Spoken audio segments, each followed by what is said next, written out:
भगवान के नाम को बोलेंगे। पहले मैं बोलूंगा, उसके बाद आप।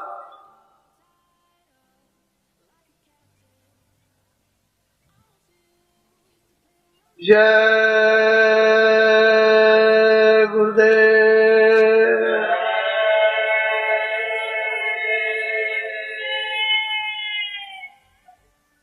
जय गुरुदेव।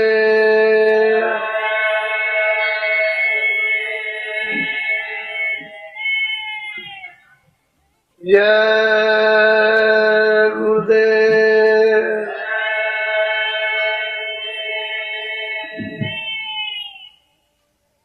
जय गुरुदेव नाम किसका?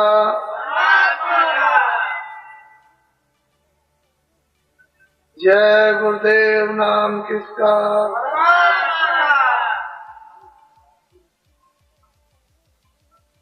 जय गुरुदेव नाम किसका?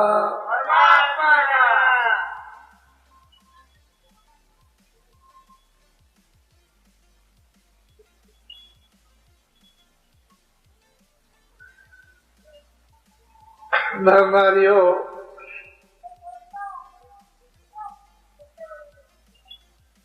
बच्चे और बच्चियों, आज का दिन, आज का समय हम सब लोगों के लिए बड़ा,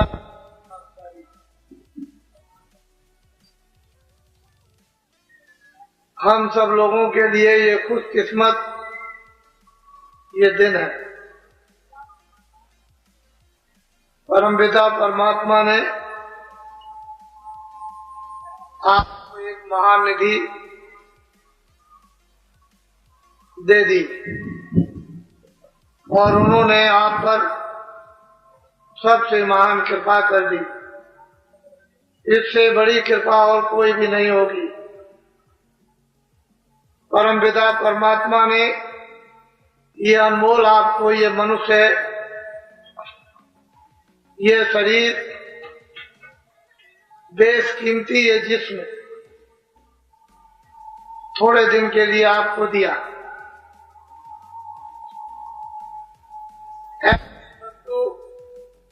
धन दौलत से बनाई नहीं जा सकती। जब इतनी बड़ी चीज आपको दे दी और उसमें आपको दो अधिकार पूरे पूरे दे दिए, एक अच्छे काम करने के, एक बुरे काम करने। बुरा से बुरा करो और अच्छा से अच्छा करो, उसकी तरफ से कोई भी बंधन नहीं, कोई रोक टोक नहीं, न हिंदुओं के लिए, न मुसलमानों के लिए, न सिखों के लिए, न ईसाई के लिए, किसी जनमानुष इंसान के लिए कोई भी ममानियत और रोक टोक नहीं। आंखों से अच्छा देखो या बुरा, कान से अच्छा सुनो या बुरा, वाणी से अच्छा बोलो या बुरा, मन से अच्छा संकल्प करो या बुरा, बुद्धि से अच्छा विचार करो या बुरा, हाथ और पैरों से अच्छा काम करो या बुरा, आपको पूरा पूरा अधिकार उसने दे दिया। ये अच्छा और ये बुरा। और जो कुछ भी आप सुबह से शाम और शाम से सुबह 40 बरस हो गए हो, 60 बरस हो गए हो, 80 बरस हो गए हो, जो कुछ भी आपने अच्छे और बुरे काम किए वो सब उसके हाथ लिखे जाए, लिखे गए। ना एक अच्छा छूटेगा, ना एक बुरा छूटेगा। जब उसने अनमोल ये मनुष्य शरीर आपको थोड़े दिन के लिए दे दिया, तो हिंदू, मुसलमान और सिखों और ईसाइयों ने कभी अपनी अकल और बुद्धि से ये कभी सोचा है ये क्या है? पंच भौतिक शरीर, 5 तत्वों का जल, पृथ्वी, अग्नि, वायु, आकाश, और इसमें किसको बैठाया? जीवात्मा को। जिसको मुसलमान कहते हैं, रूह हिंदू कहते हैं जीवात्मा, अंग्रेजी शब्दों में उसको सोल कहते हैं। वो किसका अंश है, किसका जर्रा है, किसका कण है? उस परम पिता परमात्मा। तो आपको उसने बुद्धि भूत भविष्य वर्तमान के लिए कि पहले क्या था, अब क्या और आगे क्या होगा, उसको सोचने के लिए बुद्धि दे दी। तो आपने अपनी बुद्धि से कुछ सोचा कि पीछे क्या था, अब क्या और आगे क्या होगा? कुछ ना पीछे का सोचा, ना आपका सोच रहे और ना आगे का। मैं ये बताना चाहता हूं आपको कि ये जो कुछ भी आपको दिखाई दे रहा है दोनों आंखों से, ये सब माया की छाया है। इसमें माया का नाम और निशान नहीं, सब उसकी छाया है। और आप क्या कहते हो? मेरी। कोई कहता है मेरी। ये जो आप देखते हो कोसों का ये किला, हसनापुर का, ये क्या कहते थे? मेरी। ये मेरी, ये मेरी। ये है क्या? माया की छाया। जब तुम्हारी बुद्धि नहीं जगी, बुद्धि में भूत भविष्य वर्तमान का विवेक नहीं आया, तो कहते हो मेरी। वो कहता है मेरी, वो कहता है मेरी। इसमें क्या होगा? काम, क्रोध, लोभ, मोह, अहंकार, ये पांचों भूत प्रवेश हो गए, अकल को और बुद्धि को पागल कर दिया। इसी बीच में जो कीमती से कीमती आपका अनमोल समय था, वो इस युद्धबाजी में खत्म हो गया, इस अज्ञानता में खत्म हो गया। और ये क्या है? किराए का मकान। ये आपको भाड़े पर मकान मिला है। ये पंच भौतिक मनुष्य शरीर जो अनमोल है, जो जिस्म है, ये किराए पर दिया। जब इसका समय पूरा हुआ, मकान मालिक ने अपने फरिश्ते, अपने सिपाहियों को अपना कागज दे करके भेज दिया, जाओ पंडित रामचंद्र का वक्त हो गया और मकान खाली। मोहम्मद नूर का वक्त हो गया, जाओ जल्दी जिस्म खाली करो। न वो पंडित देखेगा, न वो मोहम्मद मुसलमान देखेगा, न वो छतरी देखेगा, न गरीब, न अमीर, न पढ़ा लिखा, कुछ नहीं। वो सिपाही दौड़ेंगे, उसके नाम लेकर के दौड़ पड़ेंगे और कहेंगे, उनकी आवाज को किसी को सुनाई नहीं देगा, उसी को सुनाई देगा। आवाज को सुनकर के उसका होश हो जाएगा, होश खत्म, समाप्त हो जाएगा। और वो कागज दिखाएंगे, मालिक का ये गुम हो गया, मकान 1 मिनट में खाली। आप क्या करोगे? और वो सिपाही कुछ नहीं कर सकते, वो तो फरिश्ते हैं। मन को, बुद्धि को, चित्त को, प्राणों को, जीवात्मा को, रूह को 1 मिनट भी नहीं लगेगा इस जिस्म से, इस मकान से घसीट कर बाहर। ये जिस्म मकान जमीन पर जोर से गिर जाएगा। इसको गिरते ही मोहल्ले में, गांव में शोर मच जाएगा और लोग दौड़ पड़ेंगे, क्या हो गया? वो तो चला। नफरत हो जाएगी, घृणा हो जाएगी, हिंदू कपड़े डालेंगे, मुसलमान भी कपड़े डालेंगे और जल्दी जल्दी जल्दी करो, देर मत करो, और ले चलेंगे। हिंदू तो ले जाएंगे बाहर, लकड़ियों पर रख करके उसको जला के सुहा कर देंगे। मुसलमान ले जाएंगे, गड्ढा खोद के दफना देंगे। ये माया की छाया, बाग बगीचे, मकान, दोस्त मित्र, अंग्रेजी, हिंदी, उर्दू, सोना चांदी, ये बाल और बच्चे और स्त्री और पुरुष, ये सब अंग्रेजी और सब आपकी है। इनमें से कोई भी ना आपकी मदद करेगा, न इनमें से कोई चीज सुई की नो आपके साथ। अब ये बताओ कि किराए का मकान अगर आज रात को खाली करा दिया जाए तो आप कुछ ले जाओगे? बोलो, नहीं ले जाओगे। तो ये बाजार में जो खरीद कर, अपराध खरीद कर, गुनाह खरीद कर, पाप खरीद कर, झूठ खरीद करके, धोखा खरीद कर, बेईमानी खरीद कर, कत्लेआम खरीद करके, डकैती खरीद कर जो ये सिर पर लाद रहे हो, आखिर ये कौन है? अरे भाई, ये कौन मुद्रा करे?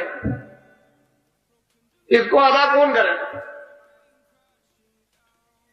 वो सिपाही निकालेंगे और वहां खड़ा 40 बरस 50 बरस 60 वर्ष की फाइल रजिस्टर तुम्हारा खुल जाएगा और तुमने क्या किसके साथ रात को सुबह शाम जबान से, हाथ से, पैर से, मन से, दिल से, दिमाग से तुमने क्या किया, किसमों को मारा, काटा, धोखा दिया, वादा खिलाफी, चोरी की, बेईमानी की, वहां सब वो कहेगा ये देखो तुमने 50 साल में ये किया। तुमको कोई फकीर, कोई महात्मा या रामायण या गीता या भागवत या कुरान या पुराण किसी ने तुमको ये नहीं बताया कि अच्छा है ये बुरा, आप क्या जवाब दोगे? अरे भाई किसी ने ये नहीं कहा ये पाप ये पुण्य ये मत करना ये करना, आप उसके क्या जवाब? सोचो कम से कम। ठीक है तुम चोरी कर लो, डकैती कर लो, सामान ले आओ किसी के घर से, रास्ते चलते में लूट लो, मार दो, कत्ल कर दो, ठीक है। लेकिन जिन लोगों ने कत्ल किया, चोरी की, लाखों करोड़ों ले आए, जब मैं उनसे पूछता हूं कि भाई कुछ तुमने उसमें से बचाया, तो कहते हैं एक नया पैसा नहीं, घर का भी चला गया। तो आपको ये बात तो सोचना चाहिए कि कितनी चोरी, कितनी डकैती, कितने कत्ल, कितने झूठ, कितने ये सब, और फिर भी तुम्हारे पास कुछ नहीं रहा। वहां कौन जवाब देगा? फिर वो सिपाही और खड़े रहेंगे जब फैसला मजिस्ट्रेट करेगा कि जाओ उस नाम वाले नरक में इसको 1 करोड़ बरस के लिए इसको जलाओ, फिर इसके बाद 1 करोड़ बरस के बाद उस नाम वाले नरक में इसको दोजख में ले जाओ, इसको काटना, उस नाम वाले नरक में इसको ले जाओ, इसको सड़ाना, तो 3-3 करोड़ बरस हो जाएंगे। लाखों लाखों मील तक आवाज आ रही है और आएगी। कोई वहां बाल बच्चा, दोस्त मित्र, नौकर चाकर, धन और दौलत ये कोई नहीं। अरे थोड़े दिन के लिए मानो अनमोल आपको दिया गया, उसमें ये आफत, ये गुनाह, ये पाप, ये बोझे खरीद खरीद करके सिर पर रखो। अब बाबा जी की बात को बड़े ध्यान से सुनो। बाबा जी आपको साधु बनाने नहीं आए, ना आपका घर बार छुड़ाएंगे, ना साधु बनाएंगे, ना बच्चों से अलग करेंगे, ना नौकरी छुड़ाएंगे, ना खेती छुड़ाएंगे, ना दुकान छुड़ाएंगे, ना हिंदू बनाएंगे, ना मुसलमान बनाएंगे, ना सिख बनाएंगे। तुम जहां जो हो वैसे ही रहो। मतलब की बात उसको समझ, जो तुम भूल गए हो। खेती वाले खेती का काम, खेती करें, दुकान वाले दुकान करें, दफ्तर वाले दफ्तर का काम। कैसे करें? ईमानदारी मेहनत करें। शाम को आओ अपने अपने बच्चों की खिदमत और सेवा। ये जो 2 आपको काम दिए गए आपके गृहस्थ आश्रम में, ये खेती, दुकान, दफ्तर का काम करना, शाम को बच्चों की सेवा और आए गए किसी अतिथि की भी मेहमानदारी और सेवा कर देना, सत्कार, ये 2 ड्यूटी आप पूरी अपनी निभा दो, पूरी कर दो। जब आपके पास कोई भी काम का समय ना हो, चारपाई पर सोने के लिए जब जाओ, तो हिंदू 15 मिनट मनुष्य मंदिर में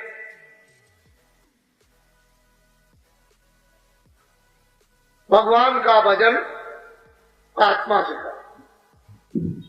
मनुष्य रूपी मंदिर में हिंदू 15 मिनट भगवान का सच्चा भजन, मुसलमान जिस्मानी मस्जिद में 15 मिनट सच्चे खुदा की इबादत,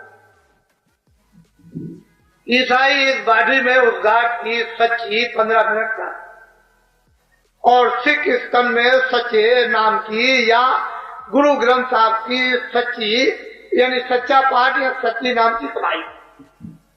चारों वर्गों के, चारों धर्मों के, चारों जातियों के लोग अपने अपने फकीरों, महात्माओं, उस्तादों और आचार्यों के मुताबिक खेती, दुकान, दफ्तर का काम, बाल बच्चों की खिदमत और सेवा, और शाम को सब भजन और इबादत और प्रार्थना और पाठ, ये सब के सब करने लगे तो दुनिया की सारी मुसीबत, सारी तकलीफ, सारी उलझन, लड़ाई झगड़े, मार पीट, ये सब खत्म हो सकता है। आप कहोगे कि बाबा जी आपने ये क्या कह दिया, हम भजन नहीं करेंगे। मुसलमान कहते हैं हम खुदा की इबादत नहीं करेंगे, फिर कहते हैं कि ना हम नाम की कमाई करेंगे, ना हम गुरु ग्रंथ साहब का पाठ करेंगे। ईसाई कहते हैं हम चर्च में जाकर के प्रार्थना करेंगे नहीं, हमसे हो ही नहीं सकती। तो बाबा जी आपसे ये कहेंगे कि अभी आपने तकलीफ देखी कहां, ना आपने अकाल देखा, ना भूखमरी देखी, ना आपने सूखा देखी, ना आपने बीमारी देखी, ना आपने कत्लेआम देखा, ना हिंदू मुसलमान का लड़ना झगड़ना देखा, ना मारपीट आपने देखी। ये तो अभी आपने देखा नहीं, वो तो सब अभी आगे आने वाला। अगर बाबा जी की बात को हिंदुस्तान के विद्वानों ने नहीं सुनी, नहीं मानी, तो यही जो आप पहनते हो और आपकी देवियां मुसलमानों की ये औरतें पहनती हैं सोना और चांदी, ये सोना 10,000 रुपए तोला, वो भी शुद्ध नहीं मिलेगा, और चांदी 100 रुपए से ऊपर हो जाएगी तोला। तो आप एक कढ़ाई में बैठ करके सोचना, जो असली चीज है, असली धात है, कोई कागज तो धात नहीं है, वो अगर इतना महंगा हो जाएगा तो देश का क्या होगा, आपको तो नहीं मालूम। इसलिए मैं प्रार्थना करता हूं, मेहनत करता हूं और आपसे अनुरोध करता हूं कि खेती करो, दुकान करो, दफ्तर के काम करो, ईमानदारी मेहनत के साथ। ईमानदारी मेहनत की जरूरत सब है, घर में भी है, पूजा में भी है, समाज में भी है, दफ्तर में भी है, खेती में भी है, कहीं भी जाओ ईमानदारी मेहनत की जरूरत सब जगह पड़ेगी। और ईमानदारी मेहनत नहीं तो 2 मिनट घर नहीं चलेगा, 2 मिनट भी पति और पत्नी नहीं रह सकते। तो जो जिसमें कोई तर्क नहीं, जिसमें कोई संदेह सुबह नहीं, उस बात को आपको जम के पकड़ना है, वो हमारी इंसानियत हो, हमारी मानवता है। ईमानदारी मेहनत, शरीर पोषण, शरीर हिफाजत के, जिस्मानी हिफाजत के लिए वो आप खेती, दुकान और दफ्तर का काम ईमानदारी मेहनत से और बाल बच्चों की राजी खुशी की खिदमत और सेवा, आए गए की मेहमानदारी, सत्कार, ये आप जिस्म से, मनुष्य शरीर से करो, ये मानव धर्म, ये है आपका।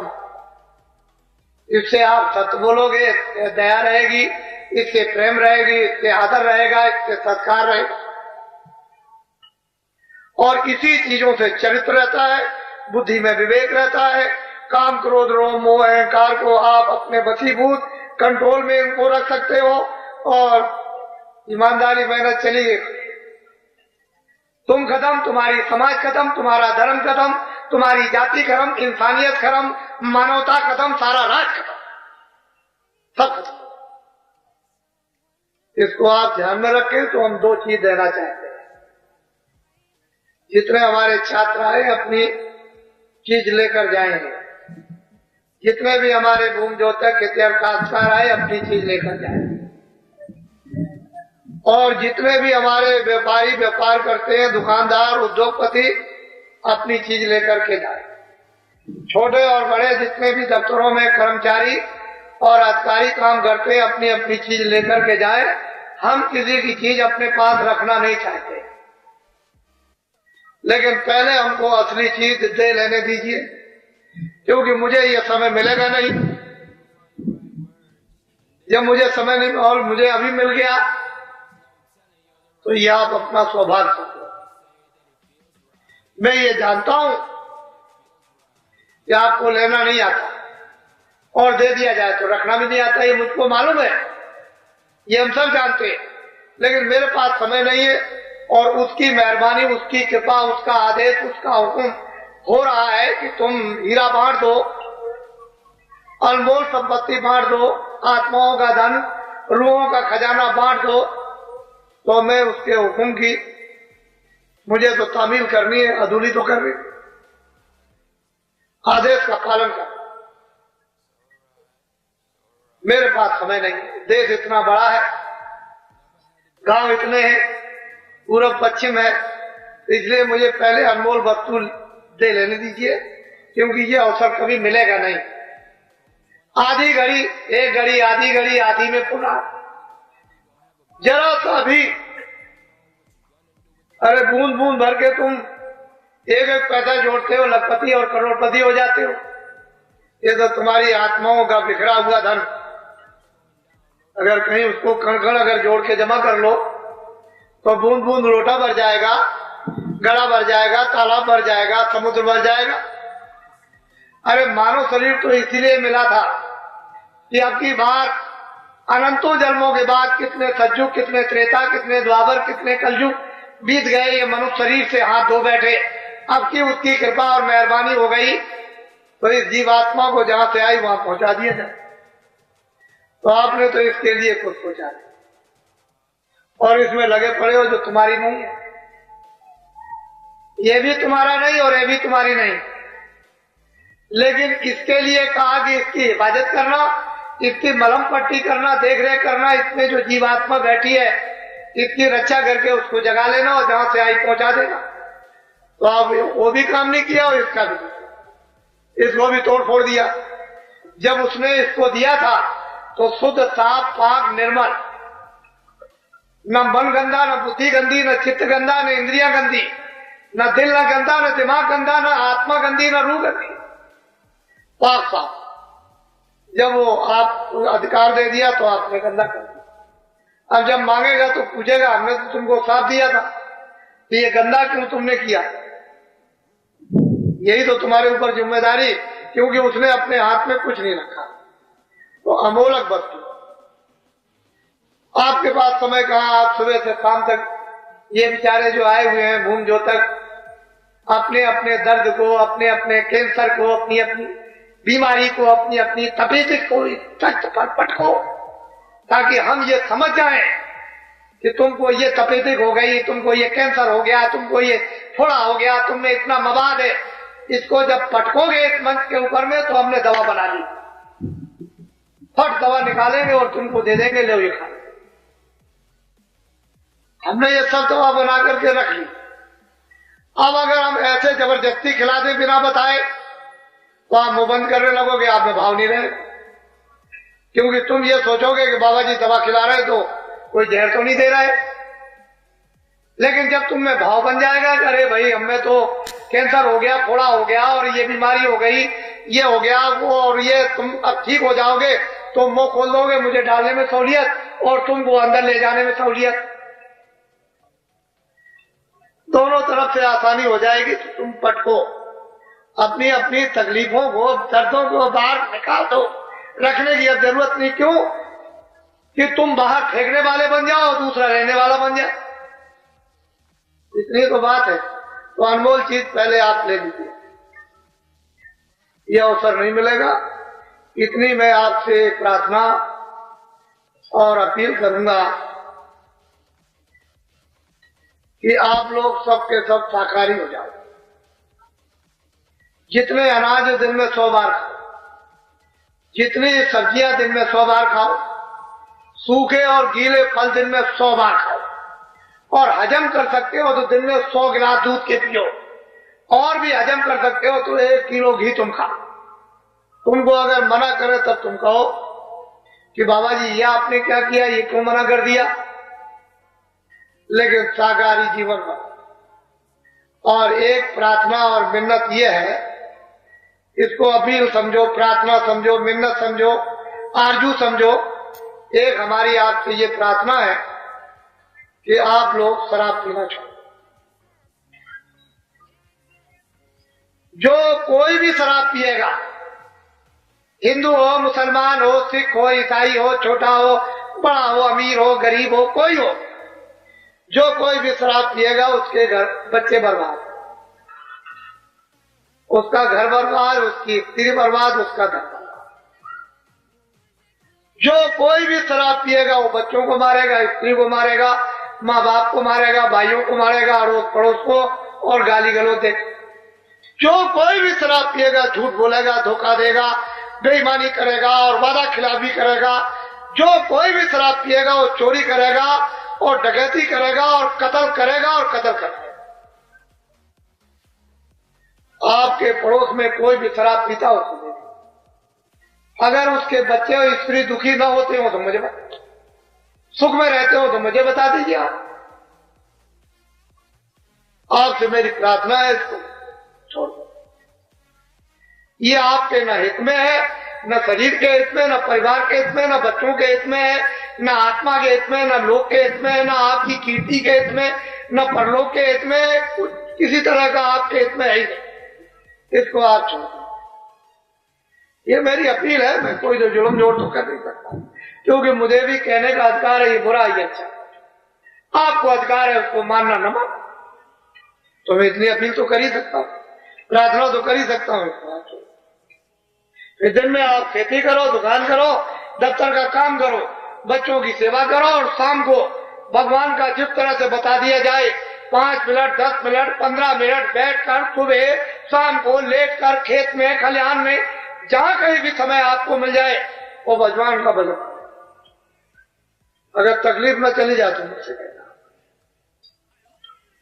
लेकिन कहोगे कि मैं ये काम नहीं करूंगा, तो शास्त्रों का निचोड़, धर्म पुस्तकों का निचोड़, मजहब किताबों का निचोड़, कि जीवन के कष्ट, कलेश, दुख, शोक, संताप, लड़ाई झगड़ा बिना हरि भजन के नहीं जाती, हो जाएगी। और ये कहो कि खाली पेट भरने के लिए चिल्ला रहे हो, तो तुमसे अच्छे जानवर हैं, तुमसे अच्छे पंछी हैं। उनकी किस्मत में, उनकी प्रारब्ध में वो भोजन रखा हुआ है जो उड़ कर जाते हैं और पेड़ों पर बैठकर, मैदान में बैठ करके चर लेते हैं और पेट भर लेते हैं। और तुमको ये पंचभौतिक मनुष्य शरीर दिया और बुद्धि दी है, और तुमने अपनी प्रारब्ध को ठोकर मार दी, किस्मत को खो दिया। तुमने भगवान पर, खुदा पर यकीन, विश्वास किया ही नहीं कि मेरी प्रारब्ध में सब कुछ रखा है, मेरी स्वास्थ्य पर मुझको मिलेगा इस शरीर की रक्षा के लिए।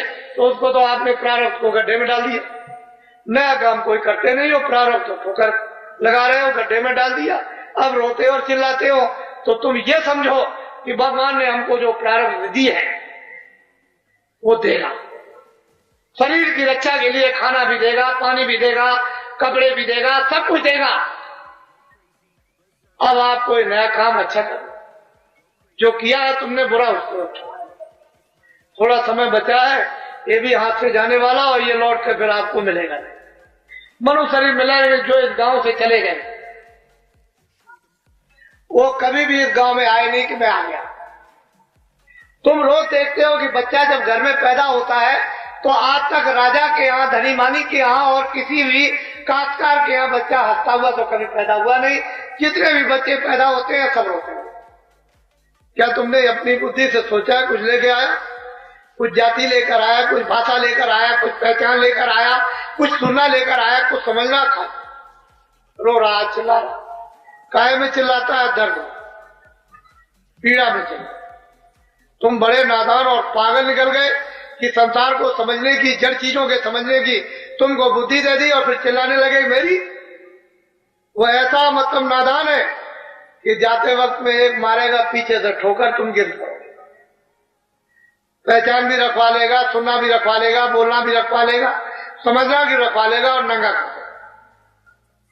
ये भी बात तो उतरवा लेगा, फिर तुम खा लेगा। तुम ये बात तुम्हारे घर घर, गांव गांव में घटना होती है। अगर इसी से तुम बुद्धि को जगा लो तो और शिक्षा लेने की जरूरत आपको है ही नहीं।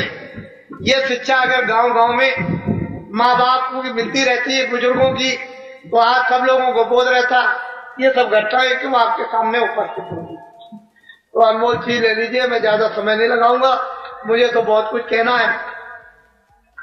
ये है दीक्षा, अभी जो दूंगा दीक्षा, मंत्र, उपदेश, आत्मधर्म। अब ये कलयुग में न दीक्षा है, ना वो मंत्र है, और ना गुरु दीक्षा है, और ना उपदेश है। ये है नामदान। इससे बढ़कर के दूसरा कोई दान नहीं।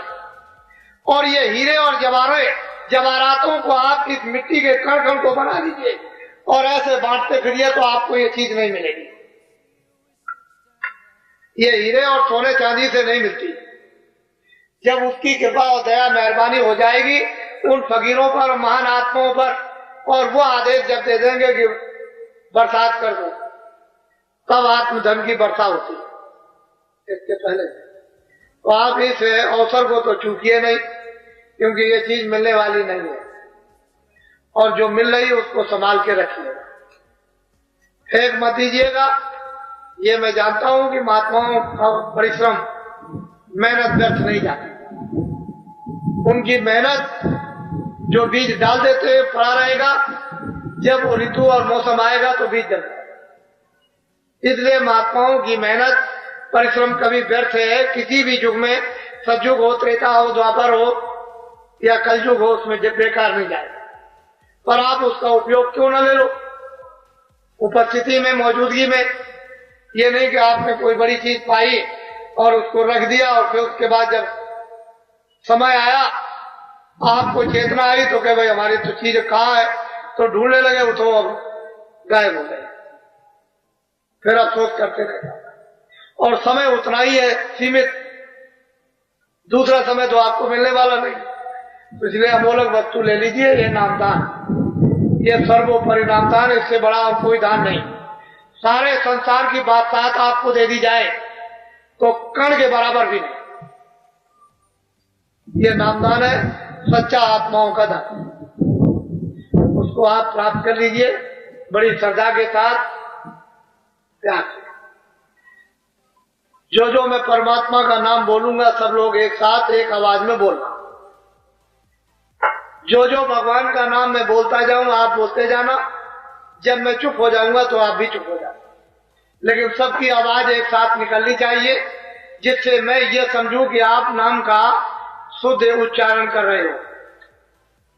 इसमें हिंदू हो, मुसलमान हो, सिख हो, ईसाई हो, कोई भी हो, किसी को परहेज करने की जरूरत नहीं है, घृणा करने की कोई जरूरत नहीं। सबके लिए सब चीजें आ जाएंगी, लेकिन पहले जो बोले उसको सब लोग एक साथ बोलना। आगे पीछे दूर से चल करके आए हो। अब आप इन बातों को ध्यान से नोट करो। मेरे पास में कोई जाति, इस किराए के मकान का नाम तुलसीदास, आश्रम मथुरा में है। मैं अपना परिचय दे रहा हूं और यहीं से आपको एक दूसरा खंड प्रारंभ करने जा रहा हूं। इस किराए के मकान का नाम तुलसीदास, आश्रम मथुरा में है। सारे हिंदुस्तान में जय गुरुदेव नाम का प्रचार करता हूं। न मेरा नाम न आपका नाम, उस परमपिता परमात्मा का, उस ब्रह्म का, उस सर्वशक्तिमान, उस खुदा, उस गाड का। मैंने अपना पूरा परिचय आपको दे दिया। मेरे पास जाति कोई बच्चा नहीं। मुझे न राष्ट्रपति की ख्वाहिश, न प्रधानमंत्री की ख्वाहिश, न मुझको राष्ट्रपति बनना, न मुझको प्रधानमंत्री बनना। ये सब चीजें लिखने की हैं। मेरे पास कोई बच्चा नहीं है कि मैं झूठ बोलूंगा, धोखा दूंगा, बेईमानी करूंगा, चोरी करूंगा, वादा खिलाफी करूंगा, आपको ठगूंगा, आपको धोखा दूंगा, आप पर डकैती डालूंगा। मेरे पास कोई बच्चा नहीं। मैं फकत बैठा हुआ हूं। मैं तो ये समझता हूं कि ये जितने भी खड़े और बैठे हैं सब मेरे बच्चे। आत्मदृष्टि से, ज्ञान दृष्टि से तो आप मेरे सब बच्चे हैं। व्यवहारिक दृष्टि से आप अपने माँ बाप के बच्चे। व्यवहारिक दृष्टि से तो मुझे आप अपना दोस्त बना लो, तुम मेरे दोस्त बन जाओ, लेकिन ज्ञान दृष्टि से तो तुम बच्चे हो। मैं आपको अपना बच्चा समझता हूं। अब यहां से मैं शुरुआत करता हूं। मैं उस जमाने का आदमी हूं जब अंग्रेजों का राज। मैंने अंग्रेजों के राज को, उनके अधिकारियों को, कर्मचारियों को, उनकी व्यवस्थाओं को, उनके न्यायालयों को होश में देखा, बेहोशी में नहीं। उनके राज में 1 रुपए चांदी का 60 किलो गुड़, 60 किलो चना, 60 किलो चावल बाजार में बिकता था। मेरे पूरे होश में 6 पैसा तोला चांदी बिकती थी। मेरे पूरे होश में अच्छी तरह से 12 रुपए प्योर शुद्ध सोना 1 तोला मिलता था। क्षमा कीजिएगा, न मैंने इतने कत्ल देखे, न इतनी डकैतियां देखी, न इतनी चोरियां देखी, न इस तरह के न्यायालय देखे, न इस तरह के अस्पताल, न ऐसी दवाओं की फैक्ट्रियां देखी, न ऐसे डॉक्टर, न झूठे मुकदमे और न झूठी गवाहियां। बड़े सीधे साधे सच्चे लोग गांव में रहते थे। और कोई घटना अकस्मात गांव में हो गई किसी से, चाहे ब्राह्मण हो, चाहे क्षत्रिय हो, चाहे छोटा हो, कोई किसी तरह का हो, फौरन शाम को पंचायत बैठ गई बुजुर्गों की, और तुरंत बिना कचहरी, बिना न्यायालय के, बिना पैसे और बिना स्टाम्प के फौरन बैठ करके और बात फौरन पता चल गई कि किसका इसमें कसूर है, किसका नहीं। मालूम हो गया बेटा तुमने ये बुरा काम किया, ये लो 5 रुपए, अगर ज्यादा कोई जुर्म हुआ तो 5 रुपए प्रसाद जाओ, कन्याओं को खिलाओ, नहीं 8 आने का, ज्यादा कसूर हुआ तो 1 महीने का हुक्का बन, और ज्यादा अगर गलती हो गई तो साल भर का हुक्का बन। फौरन कहा कि मैं पैर छूता हूं, इन सब के पैर छुओ और माफी मांगो। माफी मांगी, पैर छुए, वादा नहीं, फैसला हो। सब में मोहब्बत, सब में प्यार, मिलजुल करके रहते थे। चाहे कोई भी गांव की घटना हो, ब्याह की हो, शादी की हो, मरीज हो, सब लोग उसके दरवाजे पर। 30 त्योहार में सब मैंने जमाना होश में देखा और 30 साल सत्याग्रह देखा। 30 साल पूरा सत्याग्रह देखा, स्पीचें सुनी, व्याख्यान सुने, लेक्चर सुने। ये बताया गया कि अंग्रेज हैं, ये जमींदार हैं, ये राजे हैं, ये बड़े दुराचारी हैं, बड़े अत्याचारी हैं और बड़े ये हैं, और इस तरह से ये सब हमने सुना। 30 साल सत्याग्रह, और उसके बाद 48 में आजादी भारत को मिल गई। तो उस आजादी में न रेडियो का योगदान, न अखबारों का। ये जो भूम दो तक बैठे हुए सब योगदान इन्हीं का। हमने पूरा जमाना देखा और ये योगदान न अखबार न रेडियो, ये भूम जो 48 में आजादी मिल गई, कचहरी मिल गई, अधिकारी मिल गए, फौज मिल गई, खजाना मिल गया, ये मिल गया, कागज पत्र मिल गए, छात्र मिल गए, काश्तकार मिल गए, दुकानदार मिल गए, फैक्ट्रियां मिल गई, सारा सामान आपको मिल गया। अब मैं आप सबसे पूछना चाहता हूं कि ये सब सामान मिल गया और आप क्या लेक्चरों में कहते थे, देश मेरा है, भूमि मेरी है, हम सबको निकाल देंगे, आजाद हो जाएंगे और ये करेंगे, सब मेरा है, ये रामायण मेरी है, गीता मेरी, ये सब बड़े बड़े लंबे चौड़े भाषण सुने, हम भी देखते सुनते हैं। ये सब 48 में आजादी मिल गई। तो मैं आपसे ये पूछना चाहता हूं कि अब आप ये काम क्यों करते हैं? बच्चों को मारना, छात्रों को मारना, स्कूल जला देना, कारखाने जला देना, दुकानदारों को मार डालना, दफ्तर जला देना, कर्मचारी अधिकारी मारना, इनको मारना, काश्तकारों को मारना, मजदूरों को मारना, रेल को जला देना, बसों को जला देना, इनको जला देना, उनको जला देना और फिर अनाज को जला देना। अब आप ये काम क्यों करते? मैं आपसे पूछता, इससे ये पता चलता है कि आपका देश में आपके कारखाने नहीं है, आपके दफ्तर नहीं है, आपके छात्र नहीं है, आपके स्कूल नहीं है, आप मतलब ये रामायण नहीं, न गीता नहीं है, आपके ये काश्तकार नहीं है। इससे तो ये मालूम होता है कि आपके अब कुछ है ही। अब आपने ये काम क्यों किया? मुझे ये बताइए। 40 सालों को मुझे देखते देखते हो गए। ये सारा बोझा आंदोलन का, हड़ताल का, तोड़ का, फोड़ का, राजनी का, मार का, पीट का, कत्लेआम का, मैंने इन सब का आंकड़ा निकाल रखा है कि 40 सालों के अंदर इस प्रजातंत्र में इतना आदमी, इतना छात्र, इतने कर्मचारी अधिकारी, इतने काश्तकार, इतने बच्चे, इतने मजदूर मारे गए कि अंग्रेजों के पौने 200 साल में नहीं मारे गए। ये आपने काम क्यों किया?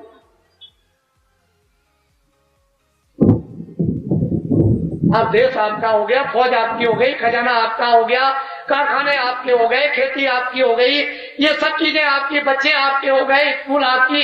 आप ये काम क्यों करते कराते? मैं सोचते सोचते जब मैं ये उपदेश कर रहा था कि भजन करो, भजन करो, आत्मा का कल्याण करो, भजन करो, अच्छे आदमी बनो, अच्छे इंसान बन जाओ, तुम मेहनत करो, मतलब ईमानदार रहो, तो ये चिल्लाते हैं कि मुझसे नहीं,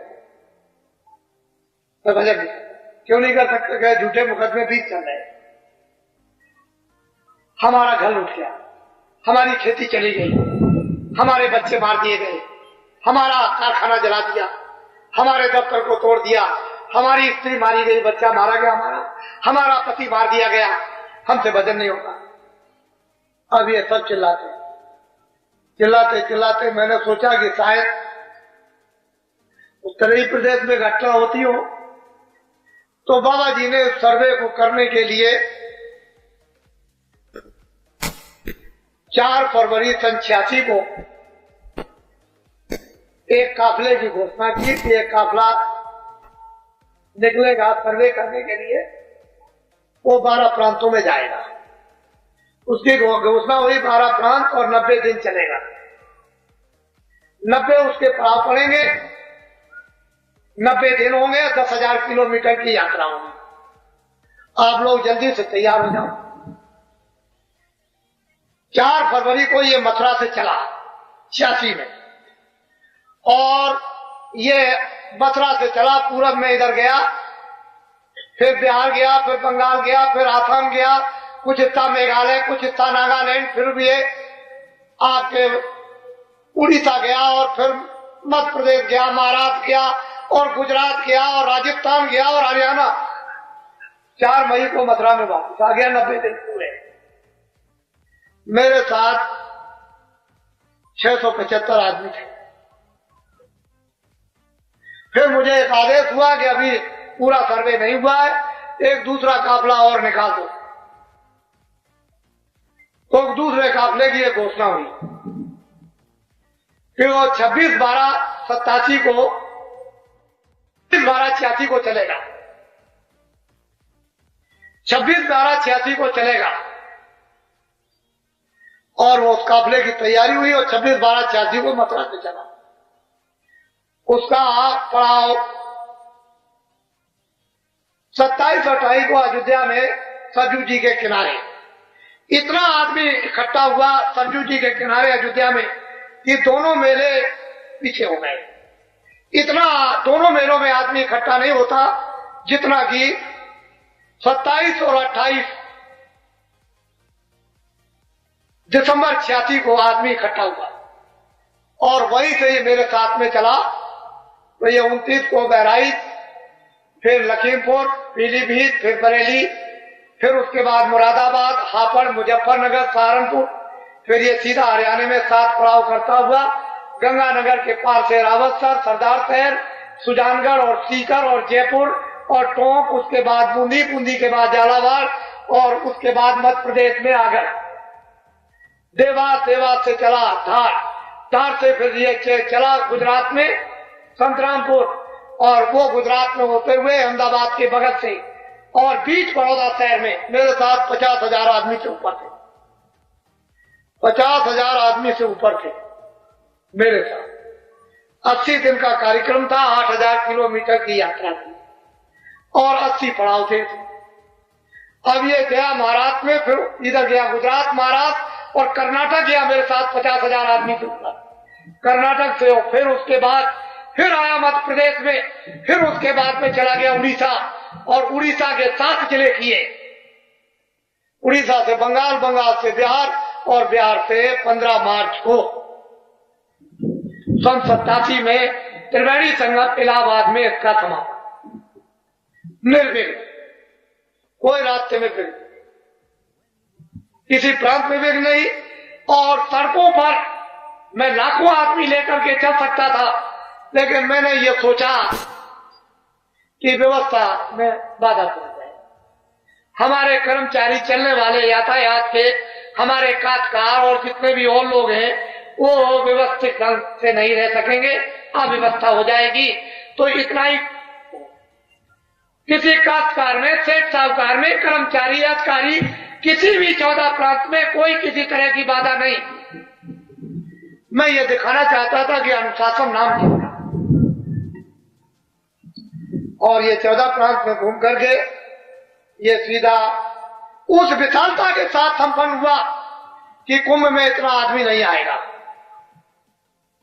इतना आदमी ये 15 मार्च को इलाहाबाद संगम पर सन 87 में उपस्थित था। ये समाचार रेडियो अखबारों पर है। आपको ये जानना चाहिए कि परिवर्तन रेडियो अखबारों से नहीं हुआ। बाबा जी ने ये सब सर्वे कर लिया और सब सर्वे करने के बाद कर्मचारी अधिकारियों को क्या तकलीफ है, काश्तकारों को क्या तकलीफ, छात्रों को क्या तकलीफ, मजदूरों को क्या तकलीफ, सेठ साहूकारों को क्या तकलीफ है, ये सब सर्वे करने के बाद इनकी एक दवा बनाई। दवा तैयार की गई और फिर उसके दरबार में दवा तैयार कर ली, उपस्थित कर दी गई कि जो आपने आदेश जितना दिया था उसकी पाबंदी की गई, पालन किया गया। अब जो आगे आदेश है तो मैंने इनको किसी को नहीं बताया। एक घोषणा हो गई कि बहराइच जिले में तहसील केसरगंज गांव देवलखा 10 सितंबर को एक कार्यक्रम विशाल होगा। किसी को बताया कुछ नहीं। इन सब लोगों को अंधेरे में रखा और जब पहुंच गया तो वहां झंडा भी बना हुआ और यह सब तैयारी बिल्कुल विधिवत विधि विधान के साथ, पूजन के साथ, वेद मंत्रों के साथ वहां पर भूम ज्योतक हितैषी काश्तकार संगठन की एक आधारशिला बहुत विशाल जनसमूह के साथ यह प्रचार हिंदू मुसलमानों में कराया गया कि कोई हिंदू आ जाएगा, कोई मुसलमान तो कत्लेआम हो जाएगा, इसलिए बाबा जी के पास कोई मत पहुंचना। 1-2 दिन तक तो मुसलमान, उनकी औरतें एक दिन डरी, लेकिन कुछ आई, मुसलमान बहुत आए। दूसरे दिन तो उनका सारा बहन दूर। और मैं आपको क्या बताऊं कि दाढ़ी रखने वाले मुसलमान बड़े बड़े पंखे लेकर और हिंदुओं को इस तरह से पंखा हवा कर उस महफिल में हवा कर भूम ज्योतक हितैषी काश्तकार संगठन की आधारशिला रख दी गई। और उस आधारशिला के बाद जो भूम ज्योतक हितैषी काश्तकार संगठन का जो काम जो चालू हुआ है वो 5 और 6 यानी 7 नवंबर को इसी 87 में चालू हो गया। और इतने बड़े जन समुदाय के साथ में यह कार्यक्रम उस मैदान में हुआ जो शायद कोई आदमी सोच भी नहीं सकता। लोगों ने ट्रेनें रोकना बंद कर दिया कि अगर ट्रेन रोक देंगे यहाँ पर बालामऊ में तो आदमी इधर से पैसेंजर से या ऊपर जाएगा तो ट्रेन जो शाहजहांपुर से सीधी लखनऊ खड़ेगी और लखनऊ की खड़ी चली हुई शाहजहांपुर खड़ी की, वहां ट्रेनें खड़ी नहीं की। लोगों ने सोचा कि भीड़ न हो, तुम ट्रेन बंद कर दो, बस बंद कर दो, लेकिन जिसका निशाना लग गया है वो वहां पर निश्चित पहुंचेगा। वो रोकने वाला नहीं है कोई, उसको कुछ करो।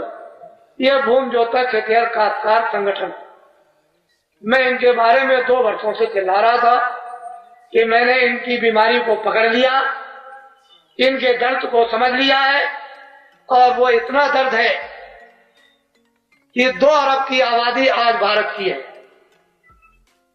इस आबादी में 1 अरब 60 करोड़ तो काश्तकार भूम ज्योतक,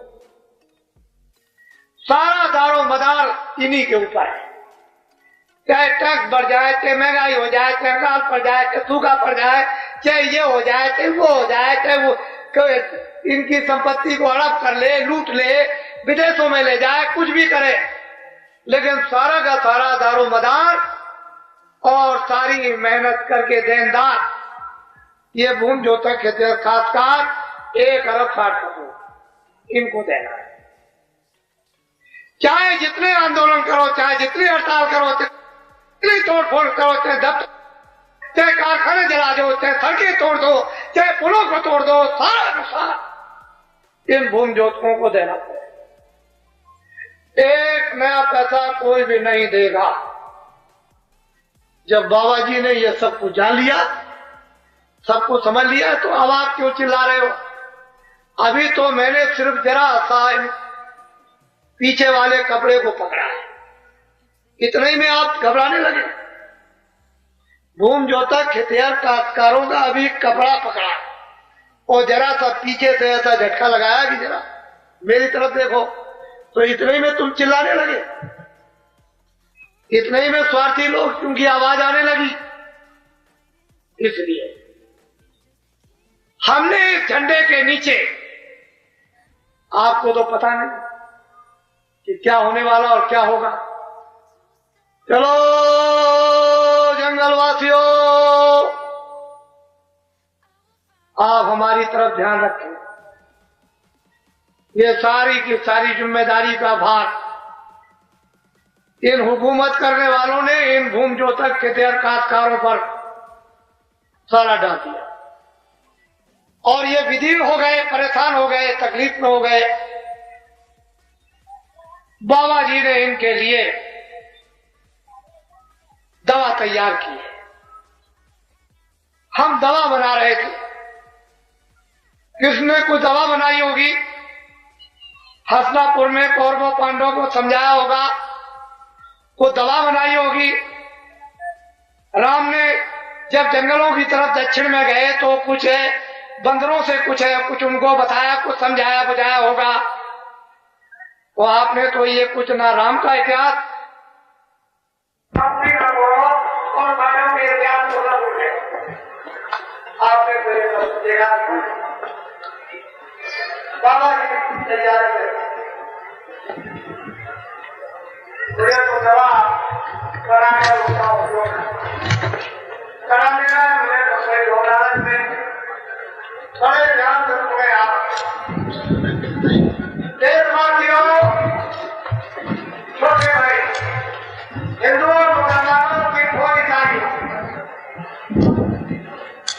एक रास्ते में आए, एक ही रास्ता जाने का। तुम सबका भगवान, तुम सबका खुदा, तुम सबका काम, तुम सबका रूप एक ही है। न जानने के कारण अलग अलग हो जाएंगे। अगर ध्यान दिया जाएगा तो अपनी अपनी जगह पर तो छुपाया अखबार और रेडियो पर कि अगर ये गजट कहीं रेडियो अखबार पर बोल दिया गया तो दुनिया के लोग तमाम जान जाएंगे और हलचल दुनिया में मच जाएगी। हमने सब सर्वे कर लिया, ये नहीं अब दे सकता, देने योग नहीं। इतने दिया या इतने नहीं लिया, ये छोड़ दीजिए। कितने लाखों आदमियों ने एक नया पैसा कर्जा नहीं लिया, लेकिन लाखों आदमियों के नाम चढ़ा हुआ है। बाबा जी इन सब चीजों से अवगत है, हमको इसके विस्तार की जरूरत नहीं। हमने तो सिर्फ इतनी प्रतिज्ञा की है, कहे भूम जोतक खेतिहर काश्तकारों, मैंने तुम्हारे इस झंडे की आधारशिला रख दी और काम इस झंडे का प्रारंभ कर दिया। भूम जोतक खेतिहर काश्तकारों, तुम अपना झंडा अपने हाथ में ले लो। सबसे पहला काम भूम जोतक खेतिहर काश्तकारों का क्या है कि अपने झंडे को लेना। इनका देश में कोई भी झंडा अभी तक नहीं। इनके नाम से जितने भी झंडे हैं, ब्लाउज के, पेटीकोट के, चोटी के, धोती के, वो तो दिल्ली और लखनऊ चले गए और अखबार रेडियो वहीं से बोलते रहते हैं, लेकिन इनका झंडा कोई नहीं। ये झंडों के नीचे मरीज बनकर दवा मांगते रहे। जब दवा नहीं मिली तो उसने कहा इधर आओ। दूसरे झंडे के नीचे चले गए, जिंदाबाद मुर्दाबाद, वहां से भी निकल भगे। तीसरे ने कहा इधर आ जाओ, हम तुम्हारे ये पूरा कर देंगे। वहां जिंदाबाद मुर्दाबाद, वहां भी कुछ पूरा इन विचारों का नहीं। चौथे झंडे के नीचे चले गए, जिंदाबाद मुर्दाबाद ये करते रहे। और 40 वर्षों में मैं ये तमाशा देखता रहा। मैंने ये प्रेरणा देना शुरू ये कर दिया कि भूम जोतक खेतिहर काश्तकारों, मेरा झंडा नहीं, मैं तुम्हारे झंडे के नीचे मैं भी हूं, तुम अपना झंडा हाथ में पकड़ लो। इन भूम ज्योतक 1 अरब 60 करोड़ भूम ज्योतकों ने यदि अपना झंडा पकड़ लिया और सबके झंडे से ये निकल भागे, तो मैं इनको ये विश्वास दिलाना चाहता हूं और विश्वास दिलाता हूं और इस भूम ज्योतक झंडे के नीचे ये प्रतिज्ञा करता हूं कि जितने भी नीले पीले झंडे लोगों के होंगे वो सब के सब ये जब झंडा अपना पकड़ लेंगे तो वो झंडे अपने सब फेंक देंगे और इनके झंडे के नीचे खड़े हो जाएंगे और फिर वो इन झंडों के नीचे मरीज बनकर रोते हुए दवा मांगेंगे कि हमारे दर्द की अब तुम दवा दे दो। अब ये तो इनके ऊपर है दवा दे ना दे। इसलिए भूम ज्योतक के काश्तकारों, तुम्हारा देश में इस तरह का संगठन बनने जा रहा कि तुमको न किसी कचहरी में जाना, न तुमको कोई सत्याग्रह करना, न किसी की रैलियों में जाना, न तुमको कोई मांग मांगनी किसी भी प्रकार की लग जाने दो, चाहे बिजली पे बढ़ जाए, चाहे खेती पे बढ़ जाए, चाहे सिंचाई पे बढ़ जाए, चाहे कोई भी चीजें तुम्हारी महंगी हो जाए, तुम गले का दाम तुमको मिले न मिले इसको तुम छोड़ दो, केवल अपना झंडा अपने हाथ में ले लो और गांव की तरफ वापस लौट आओ, वापस गांव की तरफ आ जाओ। जितने भी हिंदुस्तान के राजनीतिक अगर इनको दिल्ली और लखनऊ छुड़ाकर और तुम्हारे झंडे के नीचे खड़ा होकर के मैं दिखा दूं तो बाबा जी को बाबा जी ने कहे आप ये झंडा आप पकड़ लो, मेरा झंडा नहीं आपका झंडा, ये जय गुरुदेव भगवान का झंडा है, मैं भी उसके नीचे वो दूरदर्शी अलग झंडा, वो तुमको पूरा सहयोग देंगे, पूरी मदद करेंगे। भूम ज्योतक काश्तकार संगठन के बनाने में देश को दिल्ली के लखनऊ के नेताओं ने, देश के शासकों ने यहाँ छोड़ दिया। 30 सालों का संपूर्ण भूम ज्योतक काश्तकारों का कर्जा, ट्रैक्टर का, ट्यूबवेल का, इंजन का, नाली का, मेड़ का, भैंस का, घोड़े का, गधे का, बकरी का, हलों का, यंत्रों का, खादों का, बीजों का, दवाओं का, गोबर गैसों का, छोटा मोटा और कोई कर्जा